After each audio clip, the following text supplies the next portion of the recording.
Doncs si tot el que sabeu sobre mi és posterior al combat contra el Freezer, no hi teniu res a fer. Ah, heu perdut el combat. No seríeu capaços de rivalitzar amb un superguerrer de l'espai.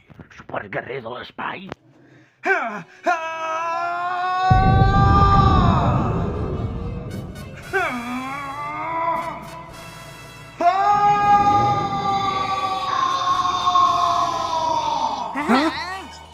És allà! Seriosament, estic sentint una energia realment increïble. És l'energia del meu pare! Sí, però és com si fos només ell. Com si no poguéssim detectar la força d'aquells dos androides.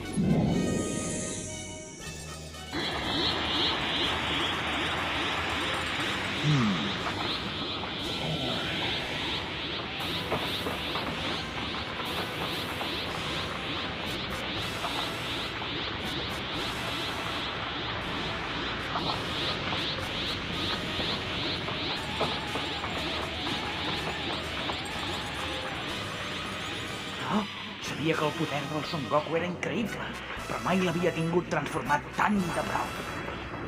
Tenshin, cor petit, heu de marxar d'aquí. Sembla que només estan interessats en mi, així que els donaré el que volen. Si et soc sincer, no m'esperava que tingués un poder tan elevat. No hi ha dades d'aquesta força. Només tinc dades sobre l'atac del Kaito. Si de les dades que havíem compilat anteriorment no hi ha cap que et digui res sobre aquesta transformació, val més que lluitis contra ell i l'eliminis d'una vegada. I per molta energia que desprèn, tu la pots absorbir perfectament, no et preocupis. Molt bé. Si és veritat, ensenyeu-me del que sou capaços i acabem el combat d'una vegada.